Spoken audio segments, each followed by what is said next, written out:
A Greenwood 13-year-old remains in critical condition, fighting for his life at this hour after being shot by another 13-year-old Sunday morning. Police are still investigating, but they believe that a group of kids were playing with a gun and one shot the other. Police say 5 kids took off from the home and did not call 911 until 20 minutes later. The 13-year-old shooter now faces a charge of attempted murder.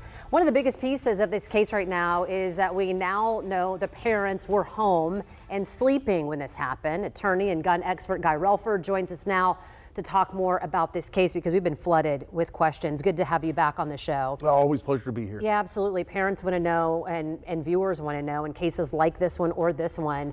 They want to know who could face charges here. Let's start with now talking about the parents being home at the time. What do you see as anything that they could be facing from just being there and having kids in there with a gun? Well, the most common charge in a situation like this, if someone has responsibility for the safety of a child, because they're the parent, for instance, and they put that child in a dangerous situation, including allowing them to have access to a firearm.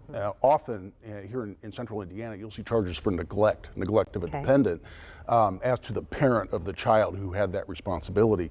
I've also seen cases where actually where someone is very reckless in allowing minors to have access to firearms and actually be charged with criminal recklessness with a deadly weapon. Now that's a more challenging case for prosecutors. That typically is what's charged when someone themselves, while armed with a gun, does something reckless with it. But that's a possibility, and I've seen that done here in central Indiana. I feel like though that in Indiana, parents don't face charges very often. Am I mistaken, or do they? Not unless they intentionally provide a firearm to a child knowing that they're unsafe with it or knowing they're going to commit a crime with it. That's a separate crime called dangerous control of a child is what we actually call that, and that's actually providing a gun to a minor, but with some knowledge that that child is going to do something unsafe or criminal with it. What about the boys that left the scene? If that in fact becomes true, that they left and let the child be there for 20 minutes by himself dying or thinking that he could, he's still alive right now and in critical condition, could they face any charges? My understanding is that there's no law in Indiana that would require someone to seek help. Yeah, unlike some states, there's no statute in Indiana, no law that requires you to render assistance in that situation. A lot of us have mixed emotions about that because you have to wonder with some immediate assistance or having called 911 right away, could the outcome have been different? Could the injury have been less severe or the outcome less severe? So you wonder about that, but the law in Indiana doesn't allow for criminal charges in that context. But calling and lying about what happened can be false reporting.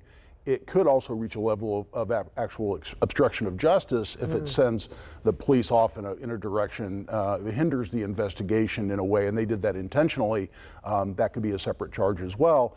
Keeping in mind that 13-year-old kids can't be charged as adults unless it actually becomes a murder charge. Okay, so, and then finally, when we're talking about if someone, let's say that the gun was not in the home, but maybe someone sold the gun to a child, maybe somebody on the street said, hey, could that person face charges for knowingly selling a gun to a child? Absolutely. If you know that child's going to do something dangerous, again, that's dangerous control of a child, but separately, it's illegal to transfer a handgun to someone under 18 in Indiana, unless you're in a parent, guardian, family type situation. But if it's a stranger who sells a gun to someone knowingly under 18, absolutely, you could face criminal charges for that as well. We're going to be following this case closely, but I wanted to have you on because, again, maybe hundreds of people have been just saying what happened, how does this happen, and people are asking us, kind of demanding us talk to people like you to try to get some answers, so we appreciate it as always. Always a pleasure. I don't have the answers, that's for sure. To follow along again on the latest details on this story, if you jumped in, Jim, and you don't sure exactly what we're talking about, the story is out of Greenwood, 2 13-year-olds involved here. Yeah, and so thank you for that update, 9:18, and kind of that outlook on what could happen.